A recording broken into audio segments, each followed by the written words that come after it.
1 Coríntios capítulo 11, a partir do versículo de número 17, o texto base que nós usamos todos os meses quando vamos celebrar a ceia do Senhor. Todos acharam? Amém? Se alguém estiver sem a Bíblia, acompanhe com o seu irmão ao lado. Diz assim a palavra do Senhor.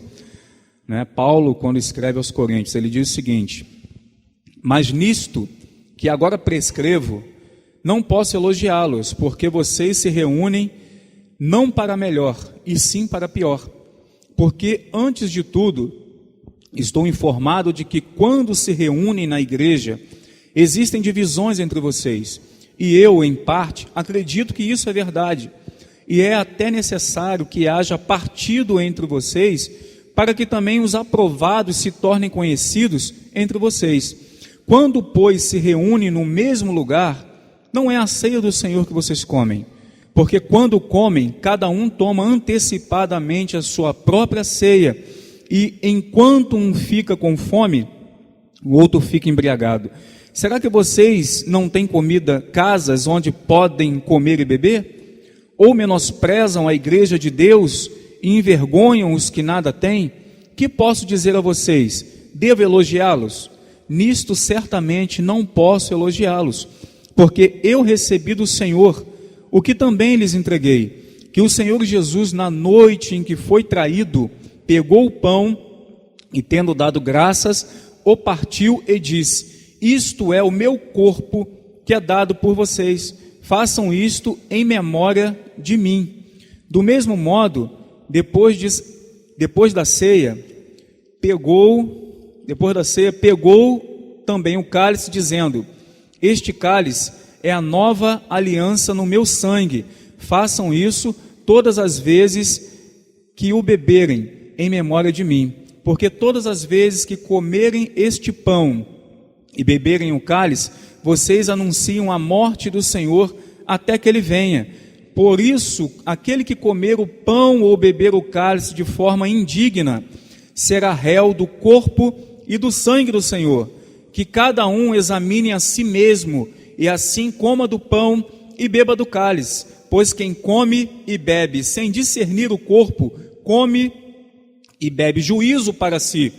E é por isso que há entre vocês muitos fracos e doentes, e não poucos que dormem.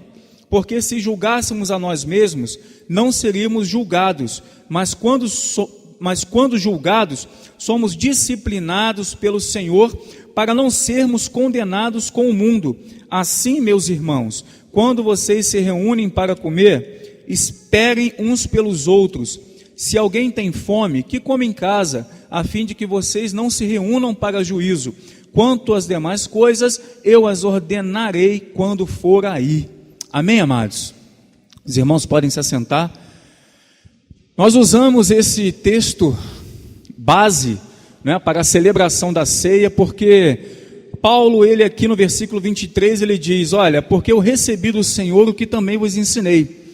Então Paulo estava passando aos irmãos daquela igreja uma orientação que ele havia aprendido diretamente com o Senhor, porque havia um problema naquele lugar, A ceia não estava sendo realizada da forma que deveria ser realizada como esperado. Os ricos comiam na frente, e os pobres, quando chegavam depois, eles não conseguiam comer, e enquanto uns se embriagavam, os outros ficavam com fome. Então Paulo, ele entra com esse ensinamento, e é de suma importância, irmãos, que nós venhamos aprender diretamente o que esse texto nos diz. A ceia do Senhor, ela é um sacramento instituído por Deus, e deve ser praticada por todos nós como igreja de Cristo, até que Ele volte. Os elementos da ceia que estão diante de nós aqui, o pão e o vinho, simbolizam o corpo do Senhor, simbolizam o sangue do Senhor Jesus vertido na cruz do Calvário, e esses elementos, eles não se transubstanciam, eles não se transformam no corpo e no sangue, eles continuam sendo pão, continuam sendo vinho. Mas uma coisa é verdade: quando nós nos reunimos na presença do Senhor para participar da ceia, Jesus está presente de forma espiritual no nosso meio. Esse momento é mais do que um memorial, é um momento de graça. É um momento de graça para nós. E em nossos dias, nós, mais do que nunca, nós precisamos reafirmar a doutrina da palavra de Deus, porque ela define, ela orienta a prática da igreja. Ela precede, define e orienta a nossa prática no dia a dia como igreja. E o desafio dessa mensagem é trazer o conteúdo doutrinário que Jesus instituiu na ceia com os discípulos lá atrás.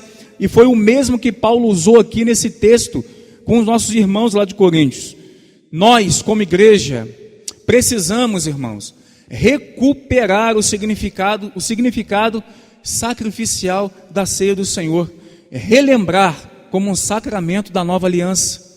Às vezes nós nos esquecemos disso. Precisamos buscar a comunhão com Cristo sem suprimir a verdade de que Ele se entregou por nós na cruz do Calvário, de que Ele recebeu a justiça divina sobre si, para que hoje nós pudéssemos encher o pulmão de ar e dizer: somos livres em Cristo Jesus. Não adianta apenas nós buscarmos a comunhão com o Senhor se ignorarmos a cruz, né? E nós precisamos resgatar isso. Vale ressaltar, irmãos, que sem o conhecimento dessas verdades que nós lemos aqui no texto, né, contido aqui, definitivamente, não é a ceia do Senhor se nós não comermos da forma que Paulo ensina. E nós não podemos deixar isso passar de forma desapercebida, para que nós não venhamos a entrar em condenação. Há 4 verdades essenciais da fé cristã aqui nesse texto, que nós vamos destacar sempre que a igreja celebra a ceia. Todas as vezes que nós nos reunimos aqui em Cristo para participarmos do corpo, do sangue, nós precisamos trazer essas verdades aos nossos corações. Acompanhe comigo na tua Bíblia, versículo de número 26. Ele diz o seguinte: mantenha a tua Bíblia aberta, por favor. Versículo de número 26. Porque todas as vezes que comerem este pão e beberem o cálice, vocês anunciam a morte do Senhor até que Ele venha. A primeira verdade que nós não podemos deixar de observar aqui nesse texto é que nós precisamos olhar e entender que quando participamos da ceia, o que nós temos que trazer à nossa memória é a centralidade da morte de Jesus. Todas as vezes que nós participamos do pão e do cálice, nós estamos anunciando que Ele morreu naquela cruz por nós. Estamos dizendo ao mundo que nós reconhecemos o sacrifício na cruz do Calvário. E a cruz de Cristo é o centro da mensagem cristã. Precisa ser o centro da nossa vida. Não há evangelho sem a cruz de Cristo. Nós não podemos falar de evangelho, pregar um Jesus ressurreto, se nós não reconhecermos a sua morte. Precisamos entender, irmãos, que Jesus aqui, Ele não ordenou à igreja que lembrasse dos seus milagres. Aqui foram os momentos finais de Jesus. Ele não disse: olha, lembre dos meus milagres, não, mas Ele disse que você precisa participar do corpo, do sangue, relembrando da morte. Nós precisamos lembrar o porquê Ele morreu, como Ele morreu e por quem Ele morreu. Isso é de suma importância para nós hoje termos saúde na presença do Senhor. Jesus estava dando aqui instrução para o seu próprio culto memorial. Quando vocês participarem do corpo e do sangue, lembre-se da minha morte. Lembre-se da cruz. Lembre-se que foi por você. Lembre-se que eu fui moído para te dar o perdão. Lembre-se que o meu sangue verteu para te dar perdão, para te lavar, te purificar. Lembre-se que foi por causa da obra da cruz que o véu se rasgou de alto a baixo. Lembre-se que é por causa da cruz é que hoje você tem acesso direto ao Pai. Temos acesso direto à salvação em Cristo Jesus, por causa da morte do Senhor na cruz do Calvário. A centralidade do Evangelho, quando nós participamos aqui do pão e do vinho, nós precisamos ter em mente que aquela cruz era para cada um de nós, mas o nosso Senhor a tomou em nosso lugar, para que hoje nós pudéssemos dizer: sou livre. Eles deveriam comer o pão e beber o vinho em memória. E aí eu faço uma pergunta para você nessa manhã: de que forma nós participamos do corpo e do sangue? Pensando no arroz e no feijão que nós temos que botar daqui a pouco no fogo? Pensando na teia de aranha que está lá no quarto que precisa passar uma vassoura? Irmãos, de que forma nós nos apresentamos e nos colocamos diante de um momento desse? Quando Jesus lá atrás ele diz: comam e bebam em memória de mim. O que passa na tua cabeça, meu querido, quando você está com um pão e com um cálice na mão? Além do mais, irmãos, o pão não representaria somente o corpo vivo de Jesus, não, mas também o corpo que foi dado em favor deles na cruz do Calvário. E o vinho representa aquele sangue que foi vertido no madeiro, por mim e por você. Em outras palavras, esses elementos que estão aqui diante de nós apontam para a morte de Jesus, apontam para a cruz do Calvário, e é pela morte que ele desejava ser lembrado. Se você quer lembrar de Cristo, não há problema nenhum em você lembrar dos milagres, não há problema nenhum em você lembrar tudo que o Senhor fez, mas em primeiro lugar, lembre-se da cruz do Calvário e do Jesus que estava lá pendurado naquela cruz. A cruz sem Cristo não significa nada naquela época. Não adianta você apenas olhar para a cruz vazia. Ali estava apenas o madeiro. Mas quando Jesus é pendurado naquela cruz, aí traz um significado tremendo para as nossas vidas. Na verdade, nós não deveríamos dizer a cruz de Cristo, mas o Cristo na cruz. É para Ele que nós temos que colocar os nossos olhos e lembrar que o que Jesus ele fez na cruz do Calvário foi para nos resgatar da condenação eterna.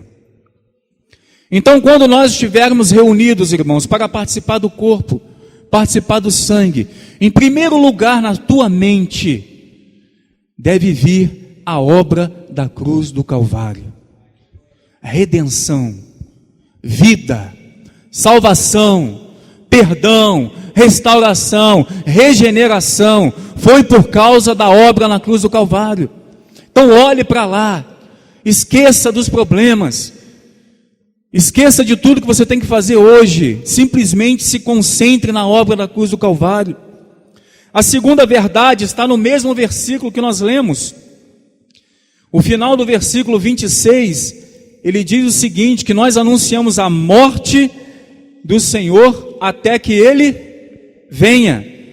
A segunda verdade, irmãos, é que nós temos que olhar para frente. Todas as vezes que nós participamos do sangue e do corpo, nós temos que ter em mente que nós estamos anunciando também que o mesmo Jesus que subiu para a glória retornará para buscar uma igreja lavada e remida pelo sangue do Cordeiro. Somos nós. Quando estamos diante da mesa, nós precisamos ter uma expectativa tremenda em toda essa celebração,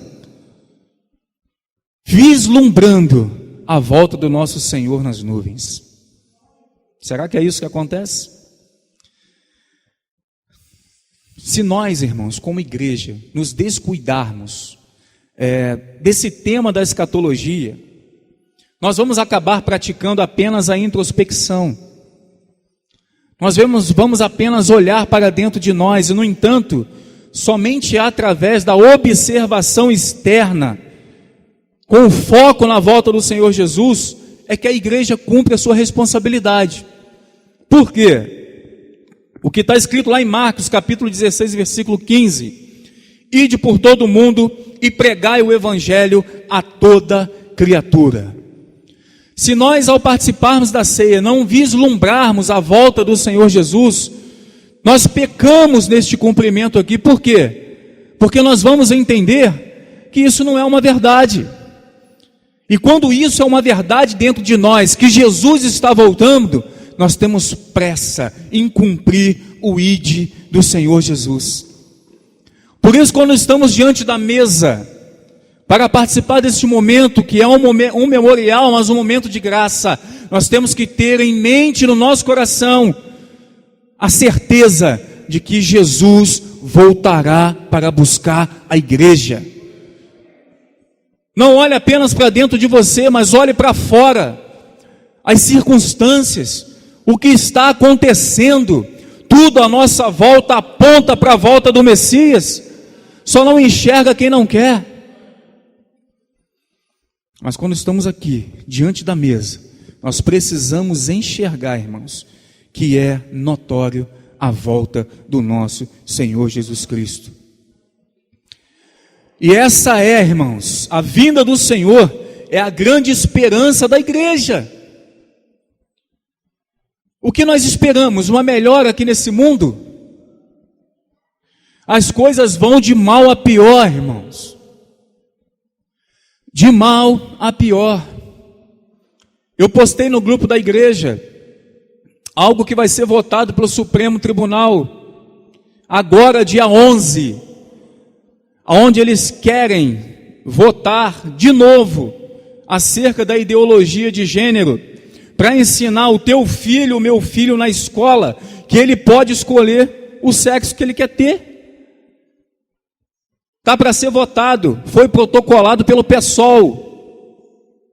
E a igreja precisa se posicionar, aguardando a volta do Messias, ansiosa pela volta do Messias, porque isso aqui já está entregue ao mal. As coisas vão piorar cada vez mais. Por isso, irmãos, nós temos que ter em mente, quando estamos aqui, diante da ceia, da mesa, trazer o nosso coração, a centralidade da cruz, trazer o nosso coração, que Jesus ele vai voltar para nos buscar, para nos resgatar. Isso não pode morrer no coração da igreja. Não pode ser deixado de lado, porque se não for isso, qual é a nossa esperança? Qual é a tua esperança? Se não for a volta de Jesus. E às vezes nós ignoramos isso. Mas não podemos ignorar, irmãos. O mal tem feito muitos estragos. E essa é a nossa maior esperança. Então a segunda verdade, contida no texto aqui, quando nós participamos, nós precisamos ter em mente, trazer em memória, que ele não só morreu, mas ele está voltando. Ele está às portas. Glória a Deus por isso, irmãos. Versículo de número 28. Diz assim a palavra do Senhor: que cada um examine a si mesmo, e assim coma do pão e beba do cálice. A terceira verdade que nós vemos aqui é que você precisa olhar agora para dentro de você. Você precisa agora fazer um autoexame na tua vida. Olhar o que passa no teu coração. Olhar o que passa na tua mente. Nós não somos juízes dos outros. Não fomos chamados para ser juízes, para julgarmos o irmão que está do lado. Mas nós precisamos olhar para dentro de nós. Devemos examinar a nós mesmos, irmãos. E não fugir desse momento aqui por causa do pecado. Não virar as costas à ceia do Senhor por causa do pecado, não. Mas a ordem bíblica é você se examinar, se arrepender e participar. Nós não somos uma ilha isolada. Ninguém foi criado para isso. Seres humanos feitos para nos relacionarmos. O que o Senhor fala lá em Marcos, capítulo 12, versículo 30 e 31?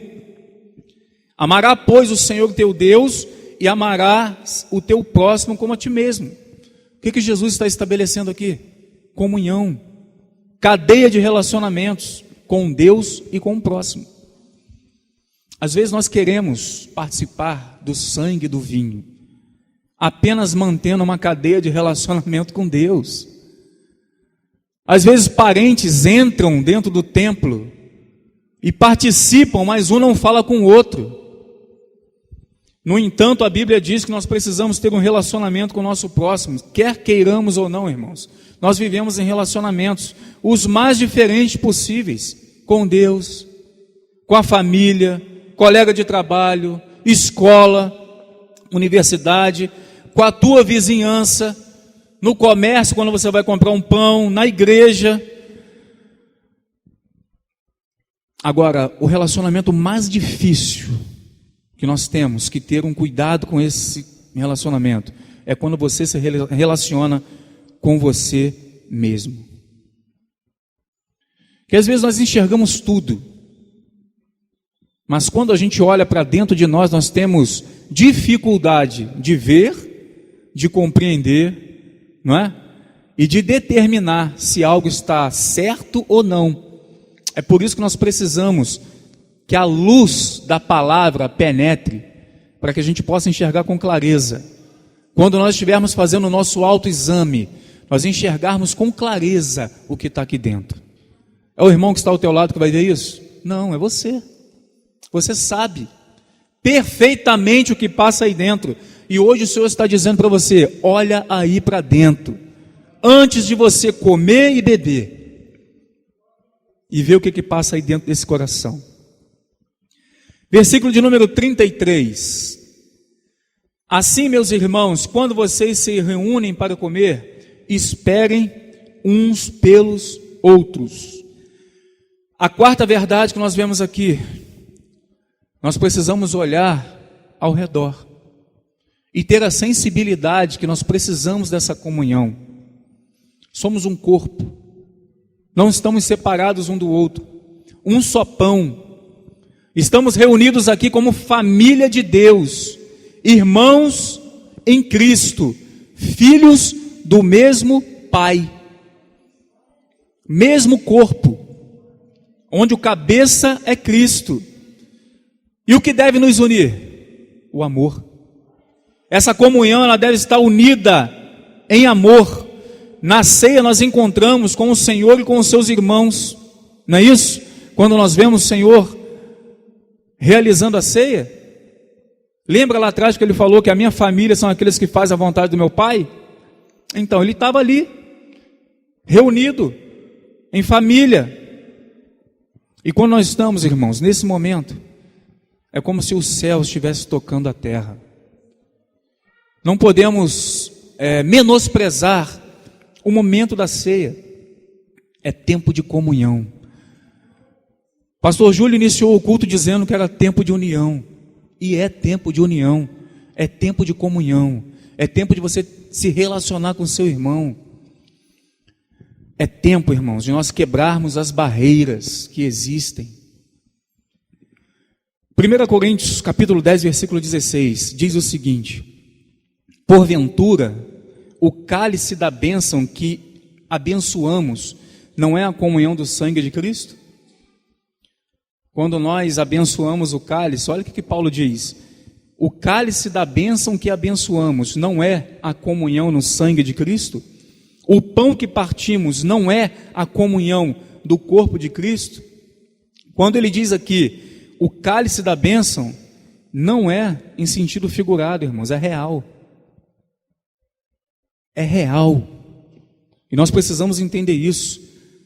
Quando participamos da mesa do Senhor, isso traz para nós bênçãos espirituais tremendas, e que nós não podemos ignorar, sobre a vida de todos aqueles que participam. Um outro termo empregado nesse versículo aqui nos revela algo importante. Ele fala da comunhão, quando nós estamos aqui ceando. Por quê? Porque pela fé estamos acionando um princípio poderoso, irmãos. Temos comunhão no sangue e com o corpo de Cristo. E o que significa isso? Quando derramou o seu sangue, Jesus ele fez para a remissão do pecado de cada um de nós. Essa é a centralidade.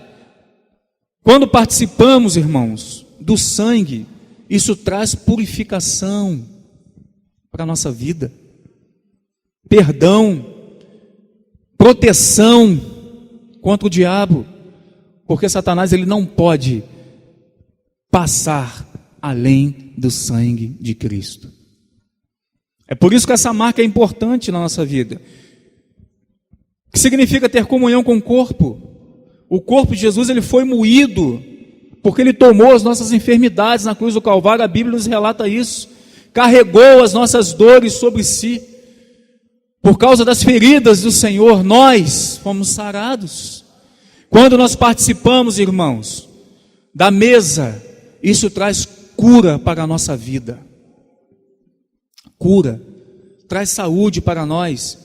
Muitos estavam fracos e doentes aqui na igreja de Corinto, simplesmente porque não discerniam o corpo do Senhor Jesus. Essas 4 verdades, quando nós participamos da ceia, nós precisamos trazer às nossas vidas. Mas o texto não para por aí. O texto não para por aí. Nós lemos aqui o texto inteiro. Eu li desde o início, da onde ele começa a falar da ceia, simplesmente para nós vermos todo o contexto que ele está falando aqui. Aqui nesse texto, há 3 perigos em relação à ceia, que nós precisamos observar. Versículo 27.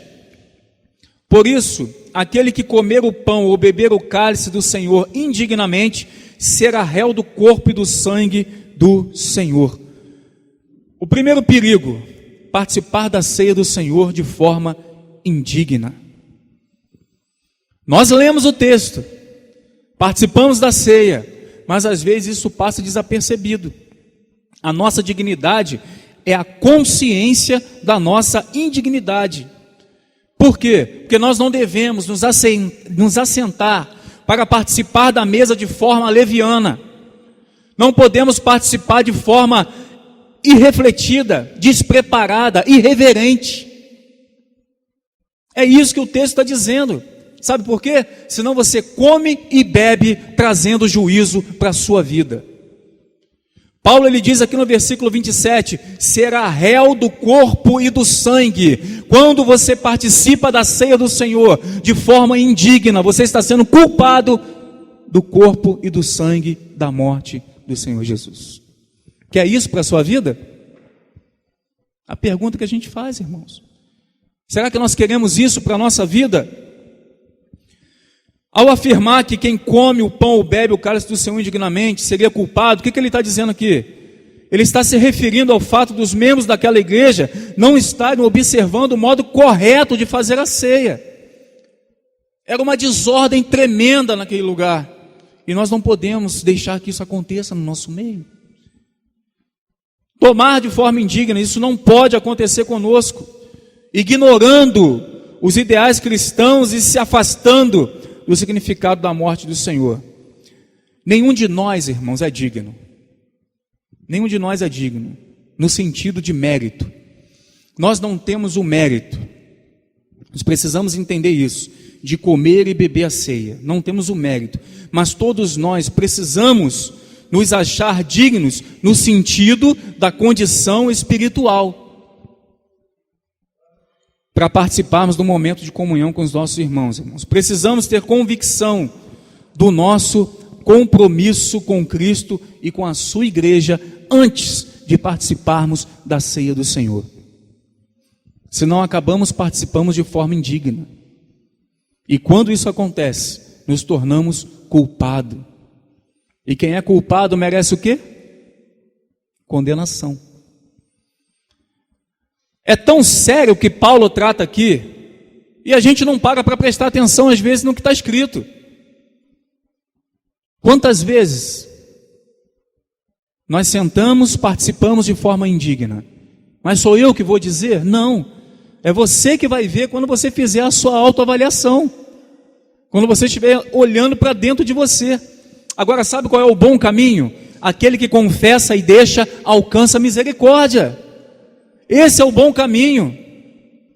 O melhor caminho é você começar pedindo perdão a Deus e pedindo perdão também ao seu próximo. Não é somente a Deus, é também ao seu próximo, seus irmãos em Cristo. O segundo perigo, versículo de número 28. Que cada um examine a si mesmo, e assim coma do pão e beba do cálice. Participar da ceia do Senhor sem fazer um auto-julgamento. Você precisa se julgar. Diante da ceia, é sempre um dia de igreja lotada. Sempre. Você pode perceber. Todo domingo de ceia, a igreja está lotada. Mas a maioria das pessoas trata esse culto de forma simplesmente religiosa. Por isso que a igreja lota.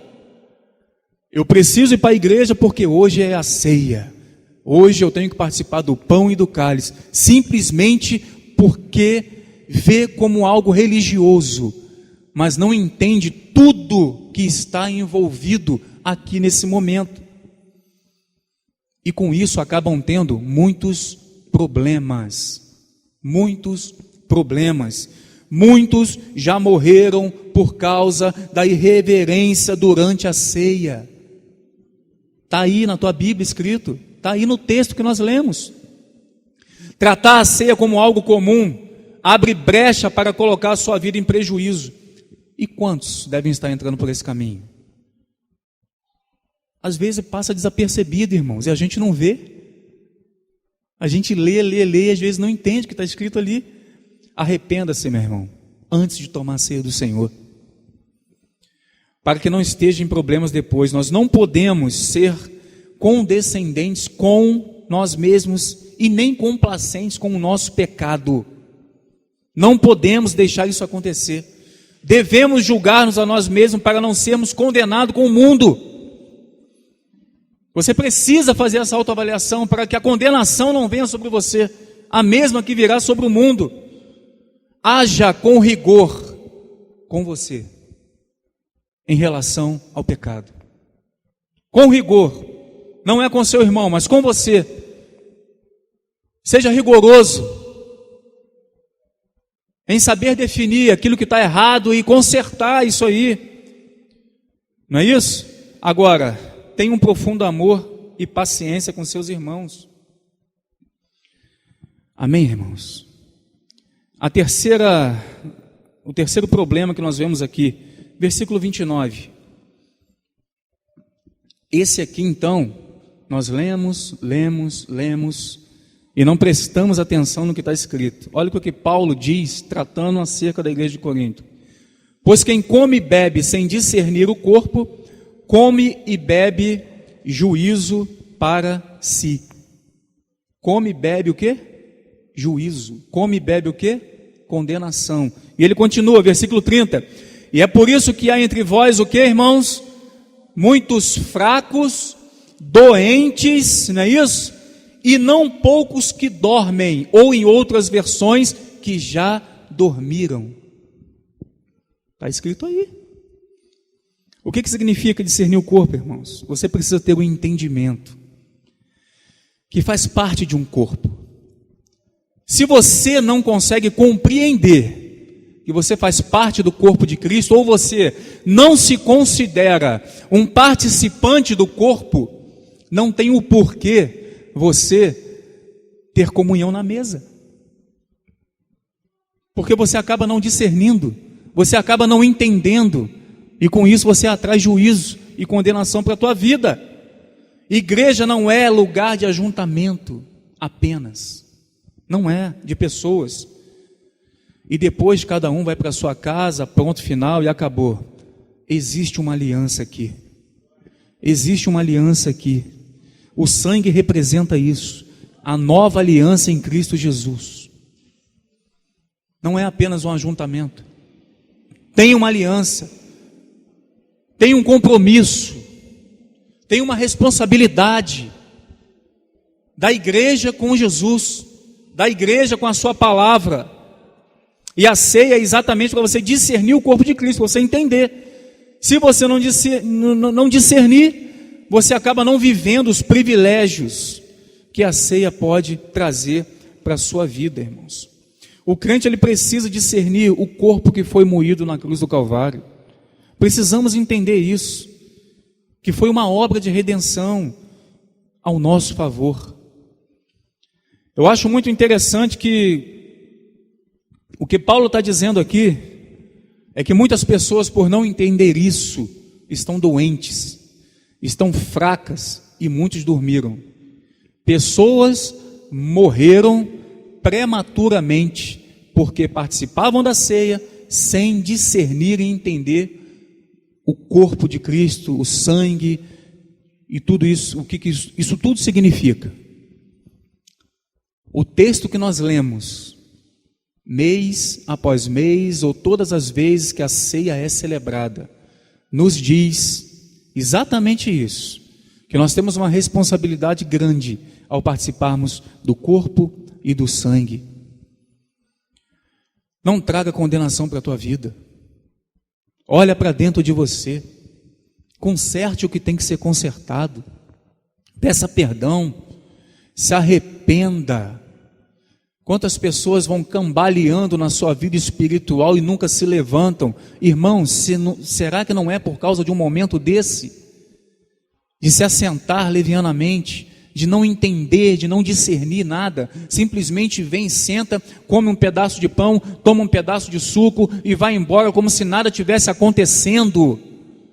Há uma aliança nesse lugar, há uma aliança no corpo, há uma aliança no sangue, e o que Jesus está nos alertando nessa manhã, é que nós precisamos participar, mas não trazer juízo para a nossa vida. Não se assente sem discernir. Entenda que você precisa de Cristo, que você precisa de Jesus, que você precisa estar inserido nesse corpo através de Cristo, para que você não traga condenação para a tua vida. Amém, amados? Faça a tua parte, cumpra o seu papel em Cristo. Todos nós temos o nosso papel no corpo. No nosso corpo, cada órgão tem a sua responsabilidade. Não é isso? E quando um começa a dar um problema, todos eles sofrem. Todo o corpo sofre. Se o seu dedo mindinho inflamar, todo o teu corpo vai sofrer. Você vai andar mal, você vai sentir dores, você não vai poder trabalhar ou executar suas funções do dia a dia, simplesmente porque o dedinho está inflamado. É esse conceito que Paulo traz para nós, quando ele diz que nós somos o corpo de Cristo. Nós precisamos um dos outros. Então não há espaço para aquela situação de eu não falo com você, eu não quero saber de você, mas está aqui dentro participando do corpo e do sangue. Condenação para a vida. Mas a proposta do Senhor nesta manhã é que você não traga condenação para a tua vida não, mas que a graça continue sendo derramada sobre a tua vida na pessoa do Espírito Santo de Deus. Amém, amados? Então não participe de forma leviana, de forma indigna. Avalie sua vida, entenda o corpo, para que você não traga condenação para a sua vida, em nome de Jesus.